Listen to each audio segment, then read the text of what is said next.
And I was like, wait a minute. Everything that he's been calling me is a racial slur.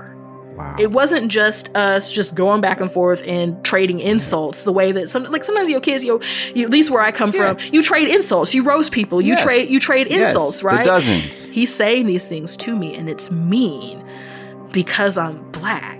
I didn't say anything else to him.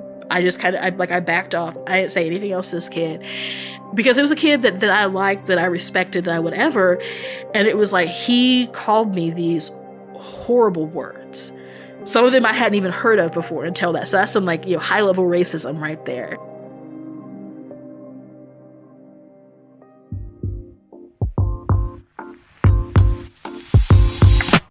This is Where You're From, an origin story podcast at the intersection of faith and culture that digs into the influences and experiences that shape who we are today. Join us as we gain insight into the Bible's wisdom for all, regardless of where we're from. Hey y'all, this is Rasul Berry. Thanks for joining me on Where You're From. Get ready for some thought-provoking perspective because we are talking with none other than Ally Henny. Ally is a writer, speaker, advocate, minister, and vice president of The Witness, an organization committed to empowering Black Christians toward liberation from racism. You can find out more about Ally by clicking the links in the show notes or by visiting whereyou'refrom.org. That's whereyafrom.org. Please join me as I ask Ally Henny where you're from. Hey, well, I'm from a couple different places. I was born in Missouri. I grew up in the Kansas City area and then lived in southern Missouri for a while, Springfield, Missouri, then lived in Virginia outside of Washington, D.C., and now I'm in Chicago. So I feel like I'm from a few different places. Which in and of itself kind of begins to unpack some of the interesting layers of Ally Henny, because many people know about Kansas City or St. Louis, but then there's all these other places that people find themselves in Missouri, and especially even African Americans. Tell us a little bit about that, like small town life, rural life, and how that reality informed you. Yeah. So that whole, that small town thing, people who come from small towns have a lot of pride in where they come from. They have a lot of pride in their little town, especially for Black folks that grow up in small town. There is a feeling, there's a sentiment about being a Black small town person that some of us carry, because a lot of times whenever people talk about Blackness or they talk about the Black experience, they're talking about a very city experience, a very urban experience. Well, a Black person living in a small town, there's a lot of stuff that we can't necessarily relate to in that city experience. But at least where I was from, being a Black person in a small town, it's definitely an interesting experience, especially a predominantly white small town, which is where I came from.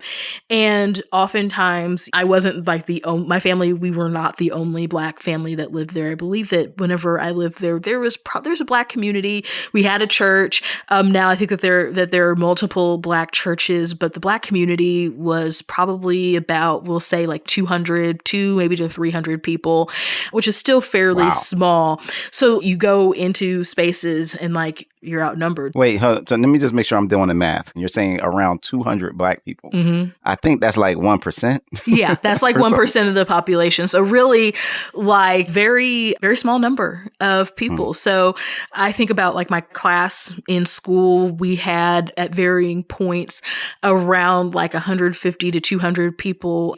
But in my class of 185, 200 people, there were only, I can literally count the Black people in my class. So there was me, there was Dee Dee, there was Sharice, there was Brandon, there was Anthony, there was Whitney. That's 6 of us in my class of 185 people. And so so most of the time, whenever you're doing things, you're the only Black person. And so then having experiences that are kind of almost this dual kind of thing where, my family, my grandma lived in an area of town that existed because of segregation. So like, whenever my mom and my grandma moved to the town where I was raised, my aunties and stuff moved to this town, even though it was 1970, it was still segregated. So there was only one part of the town that we were allowed to live in. And they had actually torn down some of the Black people's houses to build housing projects. So my mom lived in the projects in this little town. And then my grandma was eventually able to get a HUD house.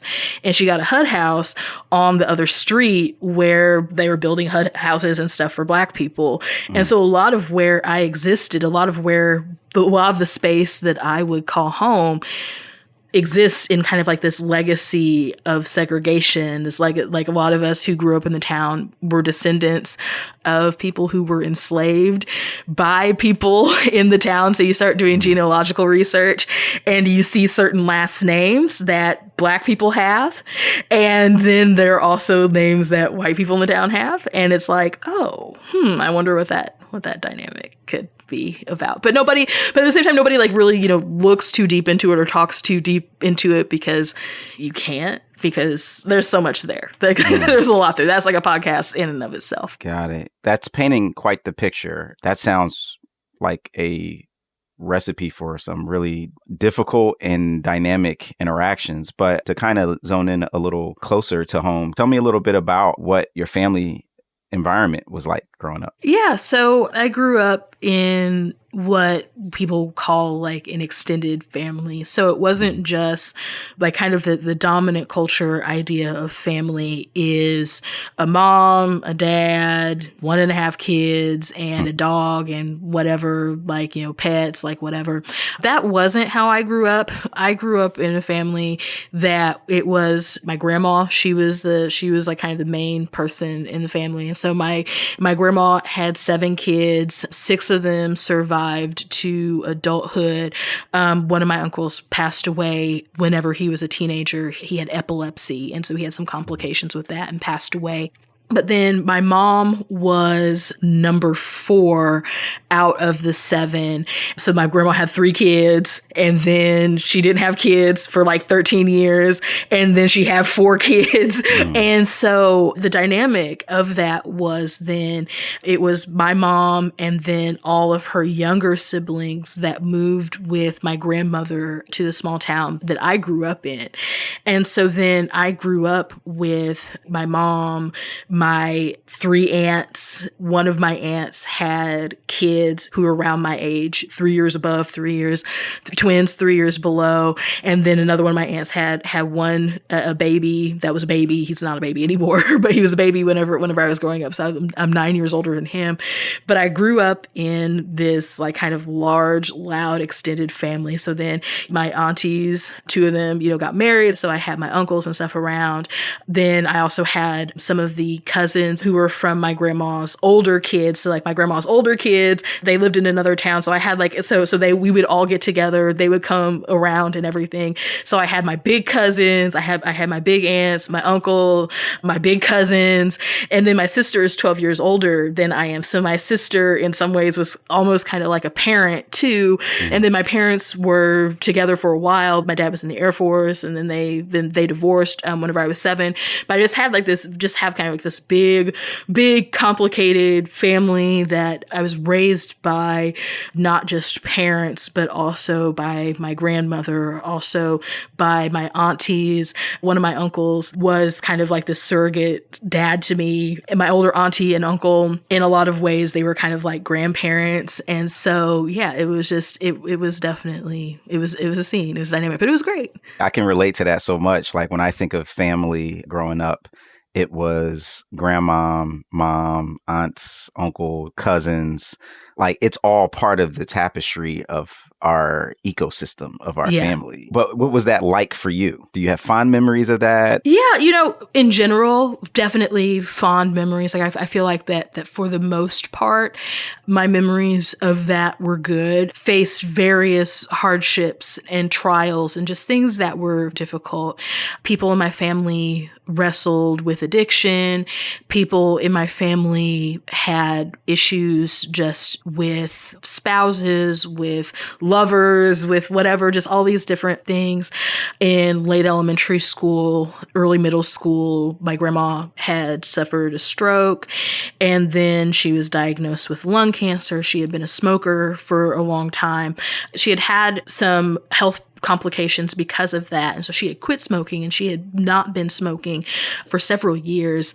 But then she, again, was experiencing just some health complications, had a stroke, was diagnosed with lung cancer. She had pretty much like the Surgeon General's warning on the pack of cigarettes, like pretty much everything that could possibly have happened as a result of being a smoker happened to my grandmother. And so with my grandma being the matriarch, kind of the solid rock of the family, her then getting ill and then having to deal with that illness and wrestle with healthcare, wrestling with so many other health problems. It made her treatment complicated. A lot of my family works actually in the healthcare field. My mom is a speech pathologist. I have one aunt that's an RN, another aunt that was an LPN. A couple of my other aunties and big cousins and stuff worked in hospitals and nursing homes and that type of thing. And so I think that we were privileged in the sense of we knew what kind of questions to ask. We understood what we were dealing with.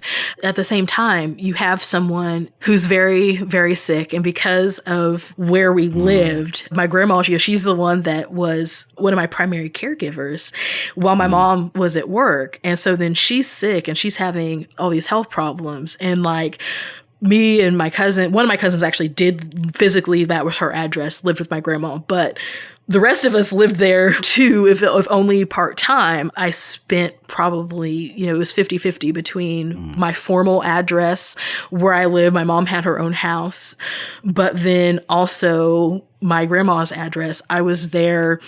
I maybe was even at my grandma's house 60 or 70% of the time, maybe sometimes even 80% of the time, depending on what year we're talking about. And you're in this place where the person who's supposed to be taking care of you needs care. And so my cousins and I, we ended up really like taking care of our grandma. And we took care of her not because we were asked to do it. Like that wasn't something that was put on us as young people. So, we would have been 15, 12, and 9. And then the baby was like 2 or 3 years old. At that point, it wasn't like somebody was saying like, you have to do this, but it was like, it was like the right thing to do. So it was like, the house needs to be clean. The dishes need to be done. Grandma just had radiation. She's not going to be able to do that. So we're going to do it. We got to eat. You cook for yourself. Like all these different things, Let me ask you something. You painted this picture that I'm seeing two things collide. Like you described your grandmother as this, rock of the family, matriarch. And then you also are describing this significant health crisis with those who can understand the severity of it because they work in that field. How did that influence and impact the vibe, the experience of the family, because that's a pretty significant reality to happen? Oh, it was devastating. Terminal diagnoses and terminal illnesses brings out things in people. It can bring up childhood trauma for some people. And so some of that sometimes can surface where they need to settle a score with the parent who's ill before they go. There are some people who take on the role of being the person that's providing the care and doing this. And then other people get upset because then they feel like that individual is hoarding time with that parent that they don't get. There are sometimes the people who are the helpers get frustrated because others are trying to help, but they're helping in their own way, but it's maybe not necessarily the help that they think should be given. Somebody might have money and just say, here, I'm going to give money. I'm going to give you, $200. I'm going to give you $50. I'm going to slide you 20. I mean, whatever. So it really brings out a lot of different dynamics in people. And I even think about with us kids, with the four of us, there were kind of some of these different dynamics playing out in a microcosm. And so, like, Stacy was the one, she was the oldest one. She had been living with my grandma since she was 9. And so she was there, being a helper, providing care, whatever. But then there were some points where I think it got difficult for her because she was also a teenager. And so she was wanting to go out with her friends and hang out and whatever, so then I'm the next oldest one. So then I kind of get thrown into these situations where I'm spending the night with my grandma because my cousin wants to have sleepovers, as she was entitled to. I'm put in positions where one time my grandma fell, and so she fell a couple of times actually while I was at home with her. There was one time that my grandma was just violently ill, and she didn't want me to tell my aunt what had happened. And she just wanted me to clean everything up and to not tell my aunt, who was the RN, why she was sick, like what had happened and whatever. And I remember there was a point where I was trying to clean this stuff up, and I was like, I cannot do this. And so like I acted like I was going to get some more cleaning supplies, and I went in the kitchen, I called my aunt, and I was crying, and I was just like, you have got to come over here. Grandma is very sick. Like, this is a horrible situation.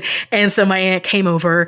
She was in nurse mode and took care of everything. And then afterward, she talked to me, and she was just like, you did the right thing. And that was something that was important for me, because there were times when I didn't feel like I was doing the right thing. So for a grown-up to finally kind of see me and acknowledge, like, you know what, you did the right thing. You should not have had to have dealt with this by yourself. I needed to know about this. That was something that was life-giving for me in that situation. But all that then to say that you're watching a person over the course of months or years, even sometimes, and you're having to recognize these different moments where this person wasn't who they used to be.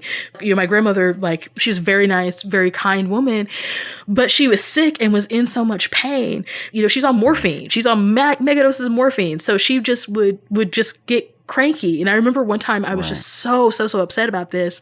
And I was talking with my aunt, because again, one of those like, Ally, like, I feel like I can't do anything right. And so then my aunt, again, like, in a moment, I was just really upset. And she was just like, Grandma's sick. Like, she's on all this medicine. She's not in her right mind. And that's not fair. That nobody should have to deal with that. And so it made me so acutely aware of injustice and issues and problems in the world.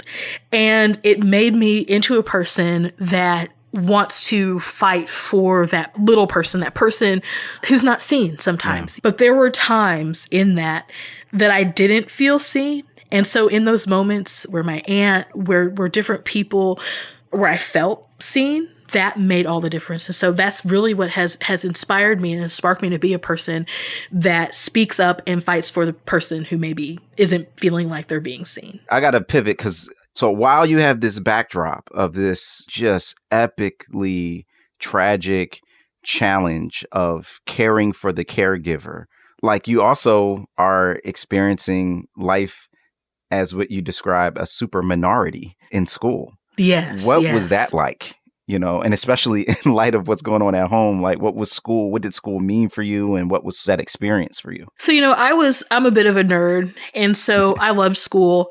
My mom actually started out in the schools as a speech pathologist. She is a professor at a college now, but kind of her preference, like, that what she loved working with, like, the little kids, like, especially like kindergarten age, which is a lot of times whenever people are going to have communication disorders, those are the ages. I'm a witness. I had speech pathology training when I was in kindergarten. Oh, hey. Okay. That's right. Yes. So shout out to moms. Yes. That was my mom's training. So my mom actually worked in the schools for a long time until then she started working in a clinical setting within the university. And so I grew up as a teacher's kid, essentially, because my mom is a teacher. Yeah, she does the speech pathology, but she's a teacher. Like, that's who she is. So I was a teacher's kid, and I loved going to school. My mom worked at the elementary school that I attended, and so many of my teachers, I knew they would be at my house. My mom would have the school bridge club, and so it was a monthly night where they would all get together and play bridge, and May was the month for my house. There were several of the teachers that all had kids at the same time. So we were at birthday parties and all these other types of things and whatever. So I always knew my teachers. My mom knew my teachers, really, really well and everything. So school was, for the most part, an enjoyable experience for me. But being in a small town school, everybody, at least in your grade, if not, in the grades above and below you. And this was a small rural town with the Civil War history, Union and Confederate history, with racial divisions, all these other types of things. And it was not an uncommon experience to hear the prejudices and the ignorance of my classmates, because the Black kids in my grade would often be like the only Black person that some of these people had ever interacted with in their entire life.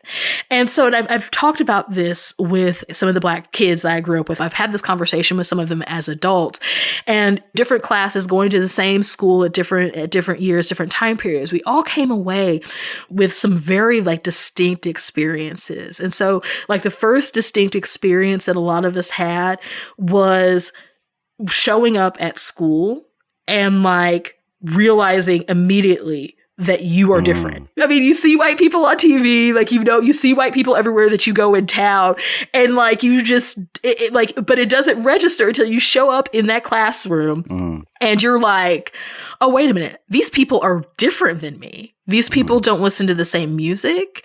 They don't eat the same types of foods. They don't you just know immediately that you're different. And so then in knowing immediately that you're different, other people recognize that you're different. So you have the experiences of just, especially, if you start to get to be a teenager, people asking you very invasive questions about your body, about how you are as a person, or all these other different things. You have that kind of experience. You experience usually people calling you racial slurs. You experience exclusion. So one of my cousins was talking about how he remembered everybody was really, really cool with him and everything at school. But then he would notice that he would never get invited to parties. And so people will be talking. And so I thought about that. I'm like, you're right. People did not invite me to their parties. I was talking to another friend who was like, yeah, I would have boys who would like me, who would say that they like me, but they couldn't go out with me because their parents wouldn't approve. And I'm like, oh my gosh, that very same thing happened to me. I remember one of my best friends, and I look back and I'm like, we probably would have actually dated. We became just really close, and we were literally just best friends. And I realized, you know what? I have never been in this dude's house. He had been in my house multiple times. I've been to my house multiple times. I started driving before him. And so we would, different practices and stuff, because we were involved in band together. We were involved in cross country sports, whatever together. And so I would pick him up and drop him off. His parents never invited me into his house. They would be nice to me. If they saw me in public, they would be nice to me, but never invited me into their house, never whatever. So you have all of these experiences. And then of course you have just the flat out racism that people engage in and that they think is okay. That's the wildest part of it, is that, there's some people that know, okay, yeah, I'm not supposed to say the N word. That's not really nice. Or some people know kind of, they have this general kind of idea of yeah, you're not supposed to talk bad about Black people, but they still do. And it's not every single person. It's not every single, but it's enough that you're sort of Oh, wow. And you are able to identify who is racist and whose family, and you'll say like, oh, so-and-so said something to me. And then, like a relative's like, oh yeah, I know their daddy's racist. That family's prejudiced. Like, don't talk to them. Don't whatever, like whatever, because they're prejudiced. Like, yeah, I'm surprised they didn't call you worse than that. Yeah. And there's one thing in particular that you described, and it was this pivotal moment, and similar to trying to make sense of navigating caring for a caretaker. You're just kind of figuring out life and going through the world. And then there's almost like this peculiar sense of, wait a minute, something's not right. Or like something is happening that's off. You described this moment that in one end seems just like, adolescence being adolescence, that you realize later, wait, this was actually a sign of something deeper. Well, some of the things that it felt like I would get in trouble for at home, my 5th grade teacher valued. And so it was like, I feel alive in this space. And so history was something that I really enjoyed. And so my teacher was always, really happy to call me whenever I would share, like little known facts about the president or about like whatever was going on. But I think that it also kind of annoyed my peers. And there's all these kind of dynamics that are just kind of dynamics, I think, any person would experience. So the weird thing for girls is that smart girls are popular until like about 4th, 5th, and 6th grade. So I had hit that wall. I had hit that wall at 11 years old of where me being smart wasn't a cool thing. It wasn't like, oh, she's so cool because she's smart and she can name all the presidents and she can blah, blah, blah, blah, blah. It was suddenly, this person is really annoying. And I wasn't like trying to be like a know-it-all. I wasn't trying to flex. I wasn't trying to stun on people. I was just literally very excited about learning. And so after a while, I started to notice that my stock kind of started to decline. And in 5th grade, you kind of start to care about your stock a little bit with your peers and everything. And so I noticed like, my stock is starting to decline. So what can I do? And so I just devised this plan. I'm like, you know what? I'm going to try to get in, because I was a tomboy. So I still am a tomboy. But I was a tomboy. I'm like, oh yeah, I'm going to try to get in with some of these dudes in my class. Like, I'm going to try to be friends with them. And like, they're going to think that I'm cool and it's going to be cool, whatever. So in the midst of all of this, as I'm wheeling and dealing and trying to get my 5th grade street cred or whatever, a group of boys made a bet with me that I couldn't go the whole week without talking in school. And so it was a dare. It was a bet. It was a dare. I was like, okay, fine. If this gonna make me cool. And they didn't think that I could do it. But I was silent. I was quiet. I didn't say anything. So then what was interesting about that is that my silence then started to become inconvenient for a bunch of different people. My teacher, like, first of all, was like, oh, wait a minute. Nobody's participating in class. Like, I need for you to participate in class. Like, all of a sudden was like, wait a minute. My peers, all of a sudden, like, oh, we actually need this girl to talk. Like, she's actually, So what did they do about the bet then? The bet was still going. The bet was still the bet. Right. So then my teacher was just like straight up like, fine, y'all can do this bet, but she needs to talk in class. And so it was like, okay, so you're gonna talk in class. What ended up happening is that some of my friends started like, quote unquote, giving me permission to speak. Which that's a dynamic in and of itself, giving the black kid permission to speak. But they realized that me being quiet was inconvenient for them. So your silence was exposing their silence in the classroom. And so then it would put more pressure on them to speak. So they didn't want that smoke. So then they're like, okay, wait a minute. You to talk. We need you to talk. Like, she's not talking. Oh, but she knows things that that we need answers to. Like, she knows how to do this. She knows how to whatever. We need her to explain this to us, whatever the situation was. So anyway, we get through. I win the bet. I show up on because it was a Monday to Friday. I went the whole week, didn't say nothing to nobody, unless, of course, I had to say something in class. Even then, I still rationed my participation. Like, I wasn't, as like, oh, let me jump up and talk as much as I would. I just kind of hung back, just wouldn't do whatever unless somebody solicited me to say something. Sure. I didn't say anything. So when you come in on Monday, because you're triumphant, you've accomplished the thing. There's nothing more cool in 5th grade than a bet, a dare, and you winning it, right? So what are you expecting? What do you think is going to happen on Monday? So I'm walking in there, my head's on swole, right? Like, I'm walking up in there like, look, I did this. We are the champion, my friend. I'm thinking I'm going to get something out of it. Like y'all are going to give me something, even if it's just a pat on the back, whatever. And so one of the boys is just kind of like, yeah, well, you don't get anything for it. Like, I kind of wish that you would have even that you would have just like stopped talking, period, and like wouldn't talk anywhere and whatever. And so I'm like, what? And so he's telling me that I'm annoying and all this other type of stuff. And so then I'm just kind of like, but I did the bet. Like I did what we agreed to do. Like, I should get something out of this. And so he calls me a slur, but I didn't recognize it as a slur. Like, he called me like a jigaboo. And I was like, I had no idea what that was. So I was just kind of like, oh, okay, whatever, like, dork, like whatever, like keep it moving. So then, he's mad at me again. He's going back, and so then he calls me a spear thrower. So I'm like, spear thrower? What on earth is that? Like, why is he saying this? This is like, and so, I'm going back, I'm calling him, everything but a child of God. And he is like, unfazed, but he's saying these words and laughing about it. And so some of the others are kind of, snickering and stuff about it. And so I'm just sitting here because I had not heard these words before. And I'm just like, what? So then, I'm going back and forth at him, whatever. So then he called me a porch monkey. And so I knew what that was. That was one that I knew what that was. And I was like, wait a minute. Everything that he's been calling me is a racial slur. Wow. It wasn't just us just going back and forth and trading insults the way that sometimes, kids, at least where I come from, you trade insults, you roast people, you trade insults, right? He's saying these things to me and it's mean because I'm Black. I didn't say anything else to him. I just I backed off. I didn't say anything else to this kid because it was a kid that I liked, that I respected, that I whatever. And it was like, he called me these horrible words.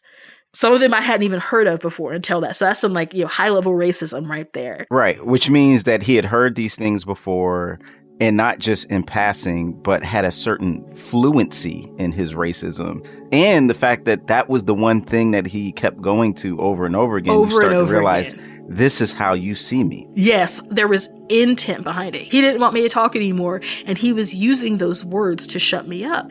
And the thing about it so somebody would be like, well, did you tell a teacher? No, I didn't. And the reason why I didn't tell the teacher was because I had been called the N-word multiple times at school. And nobody ever did anything about it. Wow. It was just sort of like, this kind of, now, don't say those words, blah, blah, blah, blah, blah.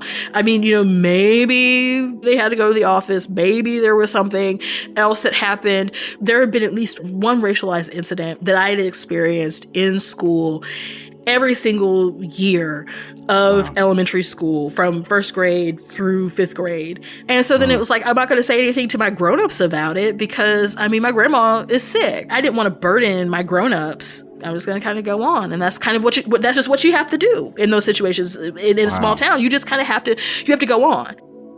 When we come back, Ally will share how her faith helps her fight the good fight, even when the world around her is on fire. That's coming next on Where You're From.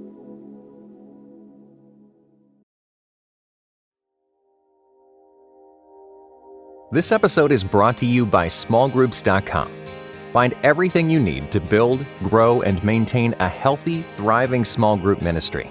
Smallgroups.com equips you to develop your ministry model and train your leaders, to nurture spiritual growth in group members, to troubleshoot typical group problems, and also to avoid common pitfalls. Whatever your role in developing life-changing community, we have resources for you. Visit smallgroups.com today.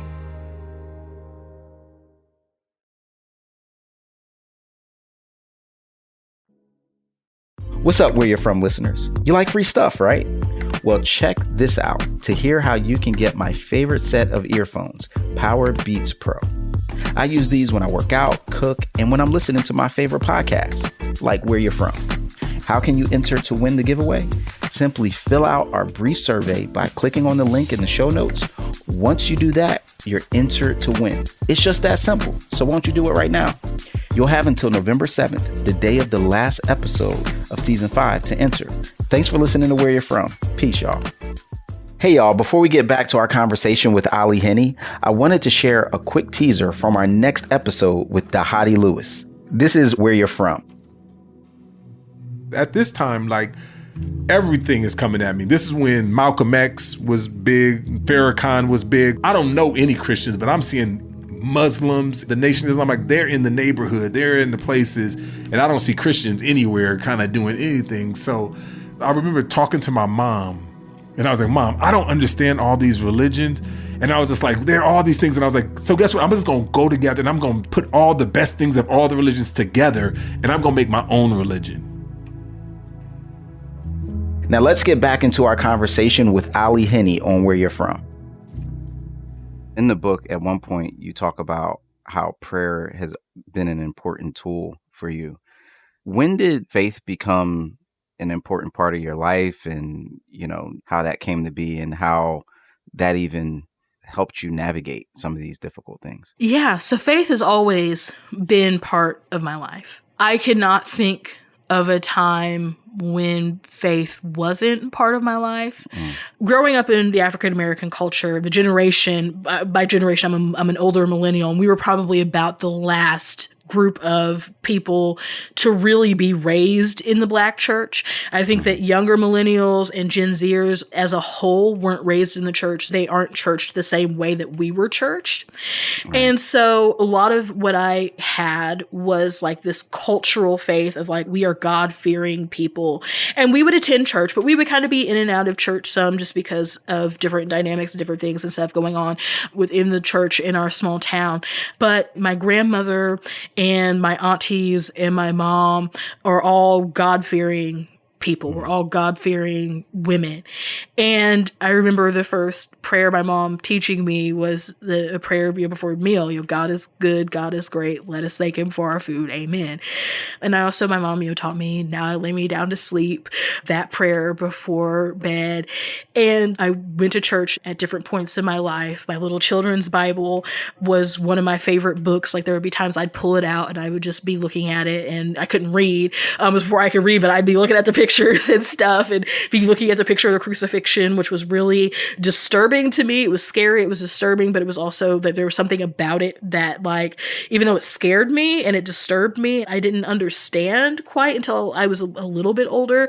Preschool, kindergarten, I kind of somewhat understand, but it was something that, that I was drawn to. It was like my favorite song that we would sing in church would be At the Cross, or I Know It Was the Blood. I don't know why, I was just one that was like, oh, the crucifixion, let me be into that. But I was this weird little kid. But anyway, those were some of my foundations of faith and everything. And it's always been part of my life. My mom has always been, if something happens, pray about it. Like I remember my mom in middle school, I was having some issues, the issues that girls just have with their friends. Your friend group is shifting or whatever. And I remember my mom telling me, well, if people give you in trouble, you need to read Psalm 35. And so I read Psalm 35 and it comforted me. And if that one starts out, contend, O Lord, with those who contend with me. It's one of those imprecatory Psalms, FYI. But my mom was like, that was knowledge that my grandma had. She was like, Mama always used to tell me, like, whenever people are giving you trouble, read Psalm 35. So that was knowledge that was handed down from my grandmother, she probably got from her grandmother or one of her aunties and stuff. And that's just always been a part of my life. And prayer has just always been something that has always been there. Yeah, I guess, and I'm curious, and maybe some of this is just going to be more like in hindsight, but, I want you to put on your Fuller seminary trained experience. But like, I'm seeing this thread of, you talk about in the book that you were often misunderstood. And even that there are aspects at home, obviously at school, in your community, and you love words. You've been called the queen of words. You have this encounter with the living word. I'm just curious about, like, how do you think, again, maybe even in hindsight, this abiding, very natural type of faith that you had nurtured in you and that you cultivated, how do you think that helped you and framed, your sense of self in the midst of a world that was oftentimes hostile to your sense of self? Sometimes, we have these concepts of ourselves that, that our heart is exceedingly wicked and there's none that's good, no, not one, like all those other types of things. And I definitely, want to acknowledge those understandings and those interpretations. Yet, whenever God created human beings in Genesis 1, whenever the whole creation story, everything, God saw that it was good. Even whenever we are deeply flawed, even whenever we're struggling and we're dealing with things, God saw that it was good. And then, in the case of human beings, he realized that it wasn't good for us to be alone. It wasn't good for there to just be a person out here who was just out here alone on the earth.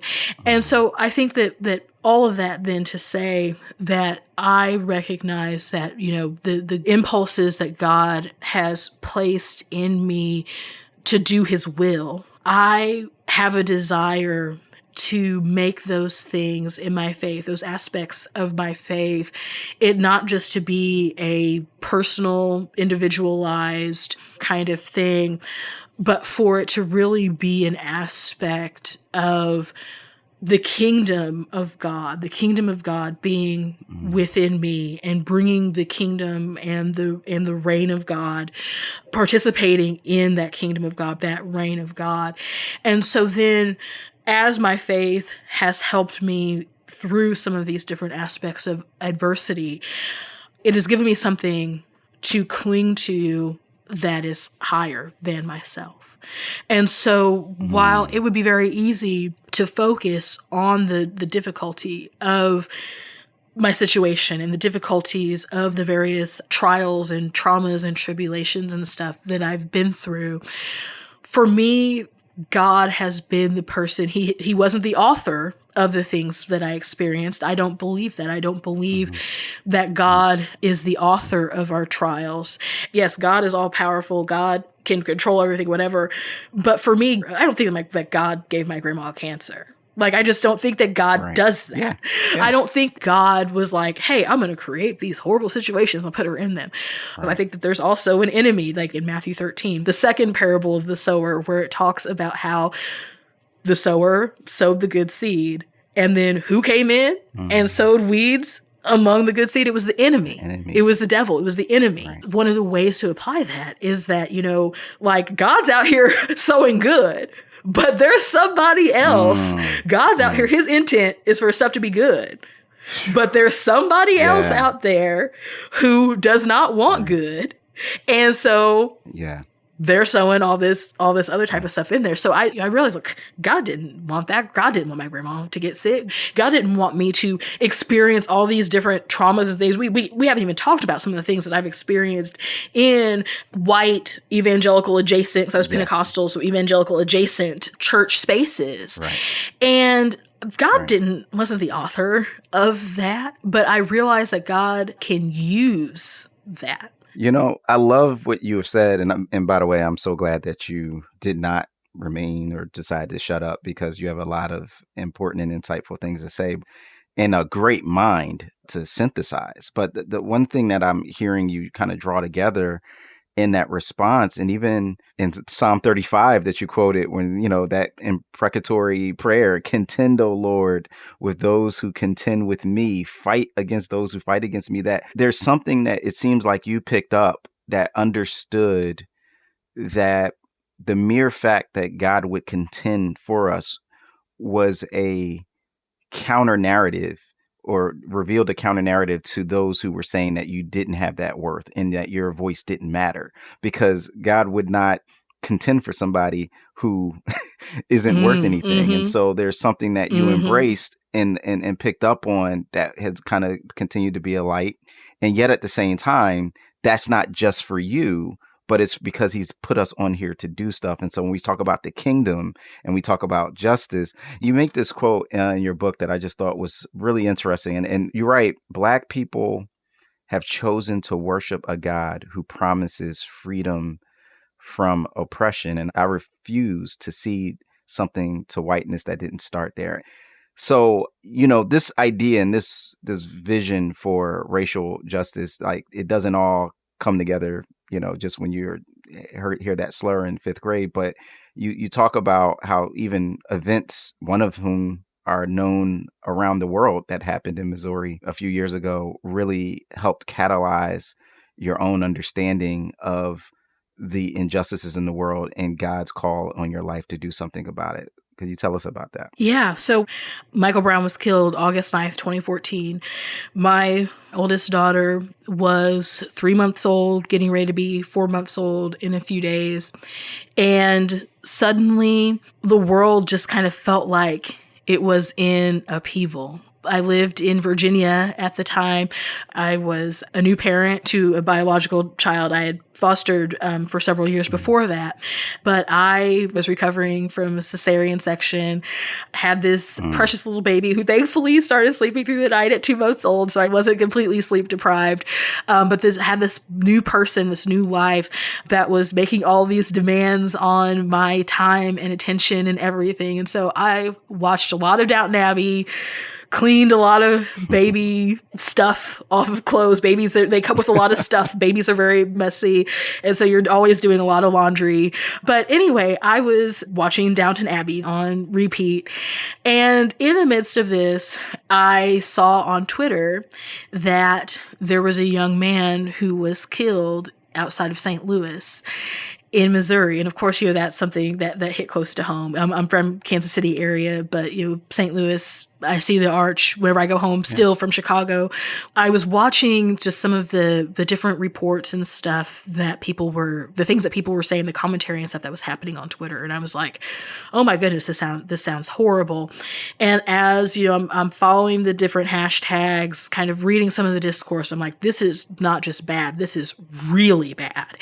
And then eventually the protests and everything started, and I'm not watching Downton Abbey at this point. I'm watching CNN, and I'm seeing images that look exactly like the images that, first of all, that I remember seeing in the early 90s after the Rodney King beating, the unrest that happened in Los Angeles in 1992. I remember being young, being a kid, and seeing that. But then also realizing, like, this doesn't just look like Los Angeles in 1992. This looks like Los Angeles, like the Watts riots in 1968. This looks like Chicago. This looks like Birmingham. This looks like all these different places. And nobody was saying it really at that point, but I recognized that this was the beginning of the civil rights movement in our day. Now, of course, George Zimmerman had just been acquitted about 2 or 3 weeks before that. Eric Garner had been killed almost a month before that. Eric Garner and George Zimmerman, that had happened. And there had been some unrest, and I had seen some of that. And then, of course, whenever Trayvon was killed, there was all that. But there was something just particular to that moment in Ferguson. Yeah. And I realized that in that moment that my kid, if she was anything like me, whenever she read about it in history books, it wasn't a question of if, but when. She would read about that in her history books. She would do the math like I did whenever I was a kid, and did the math and knew how old, my mom was in 1968 whenever King was killed, and how old she was, in 1963 whenever Kennedy was killed, and how old she was whenever Brown versus Board of Education was passed, and all these other different things. My child was going to know that I was an adult, that I was 29 years old. And she was going to ask me, Mom, all this was going on. This new civil rights movement started to happen. Where were you? What did you do? And I knew that my answer couldn't be, I was just out here, you were a baby, and I was just watching Downton Abbey and changing your diaper and doing all your laundry. I knew that I had to do something. And so I didn't really have anything at that point to do other than be on social media and just kind of say, like, yeah, this is a problem.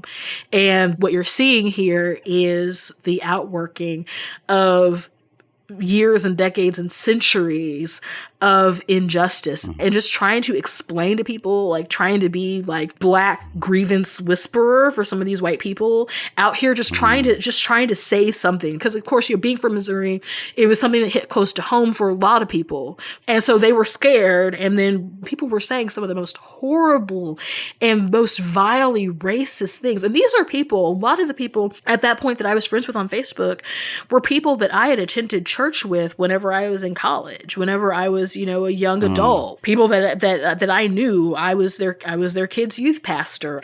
I was there whenever their kids got baptized. Pentecostal, so I was one of the people praying for them whenever their kids spoke in tongues for the first time. I had sat in their homes. I had taken their kids to different things. And then all of a sudden it was like none of my relationship with them mattered, because all they could do was to think about some of the most horrible things and act on some of the basest impulses. And if some people were digging down, they weren't digging down into the good. They were digging down into that racist programming that they had growing up in small towns as kids, growing up in cities that had histories of lynchings and all these other types of things. They were digging into that bag. They were digging down into that well, into that bitter cistern. And so I was trying so hard to help these people see, without being like, sinner, repent, without being like, whatever. I mean, there are times where I was like, yeah, the way that you're acting to that's sinful. Like, let's not get this twisted. But just trying to like be a voice in that.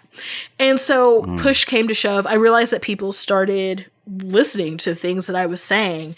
And my husband even kind of helped crystallize that for me. Like, whenever things would happen, I would have people tell me, I'm coming to your personal Facebook profile because I want to know like what you think about it. I want to know what you have to say about it.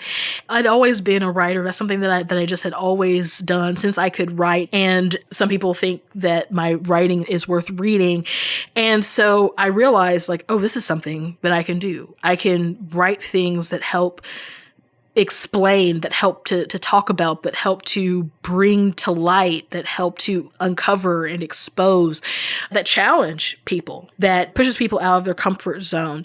And that's what I started doing. And I wrote, and sometimes I would try to, shepherd people, because I also have that pastor's heart. So youth pastor, served as an associate pastor for several years.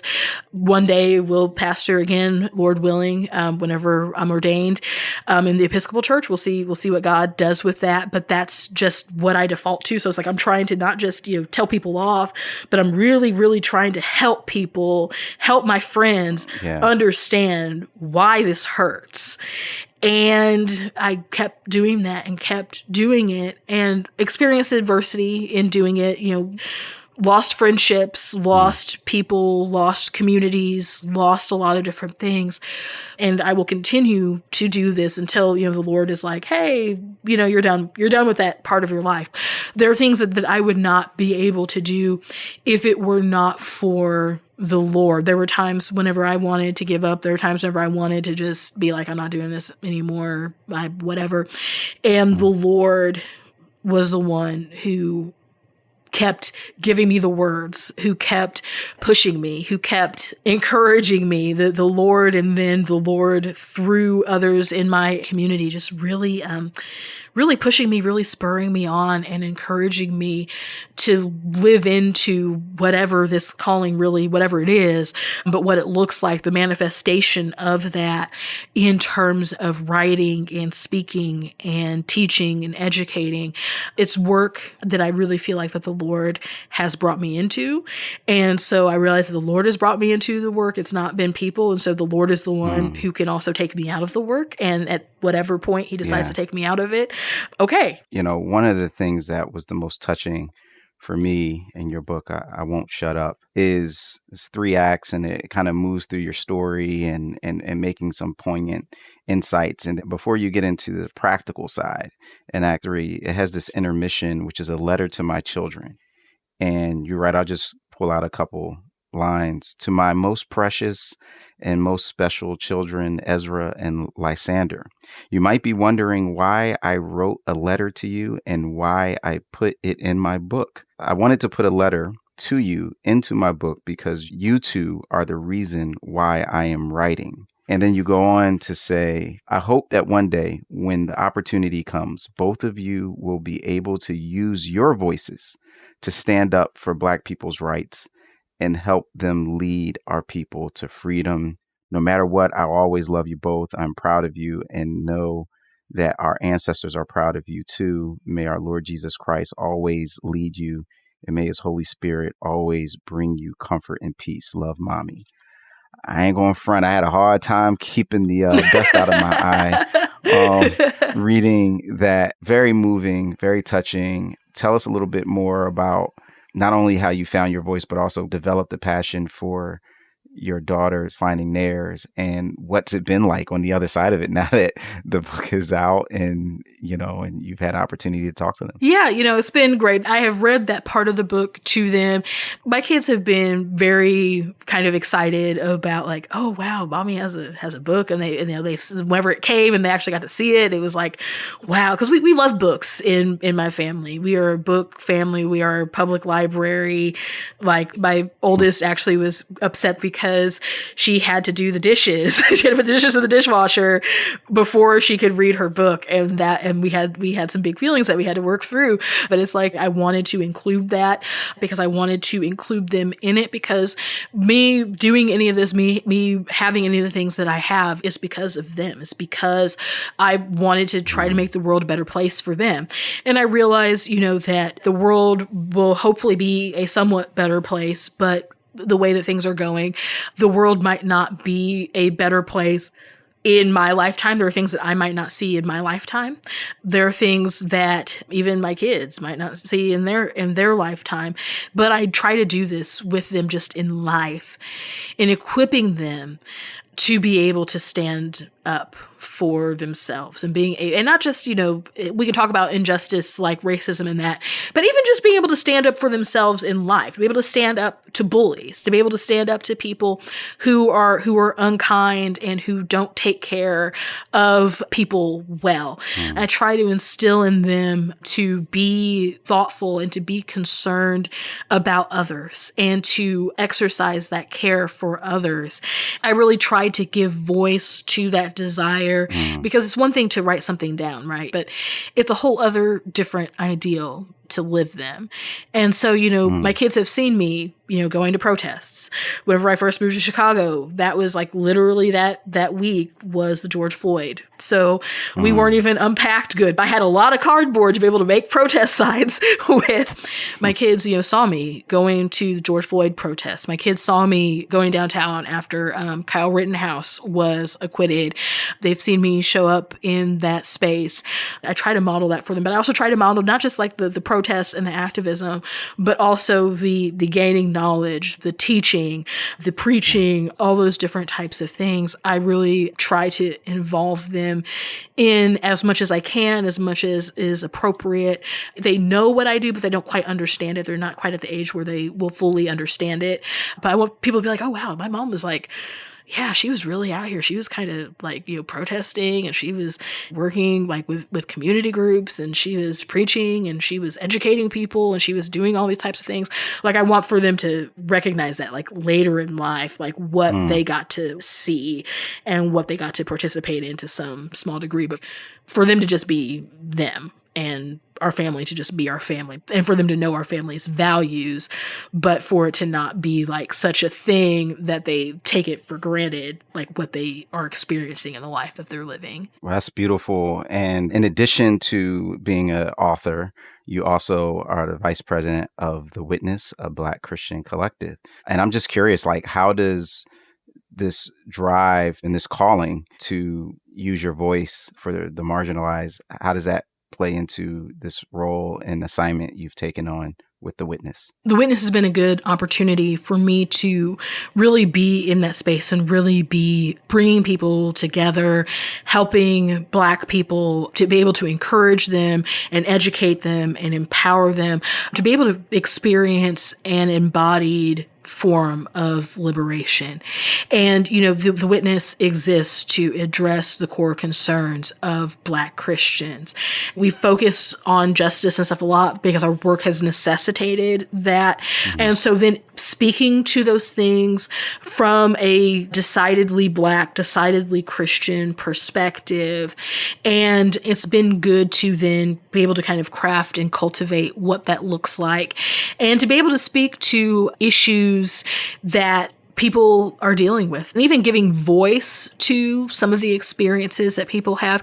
Often our material, our podcasts, our blog, the different things that we do, our events, our conferences, those things speak to people who are on that journey. And then there's some of us who've been on the journey for a long, long time at this point.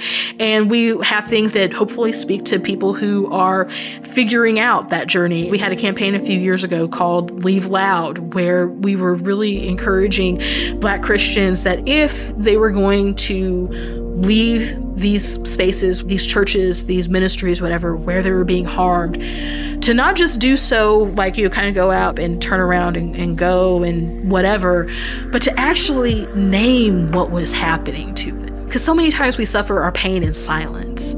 We suffer in silence, and so when we think that we're alone. Yeah. And so really a lot of the impulse behind Leave Loud was like, speak up, because first of all, people need to know what happened. And it's not, we're not trying to be vindictive, you're not trying to harm people, you're not trying to, put people on blast, but it's more like this experience that I had, or this place that I was in, was not a safe place for me. And I'm going to name that. I'm going to say that out loud. And I'm going to tell the people, I'm not just going to suddenly just stop going to church there and show up someplace else. I'm going to tell them, this isn't okay. What's happening here isn't okay. And I'm leaving because this isn't okay. We really want to empower people then whenever they find themselves dealing with the toxic version of white Christianity, how to do that, and being a voice of hopefully of reason, of comfort, and of truth to people. And there are a lot of non-Black people who rock with the witness, and I love that.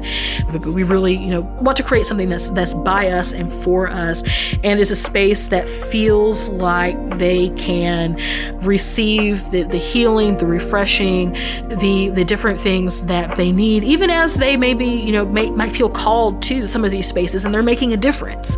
So being able to be that source of nourishment, to be that river in the desert for some people. And that's really, it's an assignment that I don't take lightly, because we see this every day where so many people, they're fainting, because they're not seeing the goodness. And, I know that I would have fainted if I hadn't believed that I'd see the goodness of the Lord in the land of the living. So for me, this is an assignment of helping for people to see the goodness of the Lord.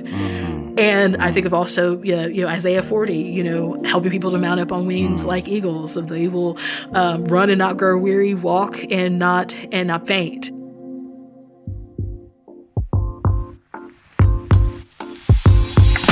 This is Where You're From. I'm Russell Berry, and remember, it's not just about where you're at, it's also about where you're from. This show was produced by Ryan Clevenger, Mary Jo Clark, and Jade Gussman, and was engineered by Kevin Burgess. I also want to thank Will and Mike for their help in supporting and promoting Where You're From. Thanks, y'all. Where You're From is part of the Voices collection from Our Daily Bread Ministries.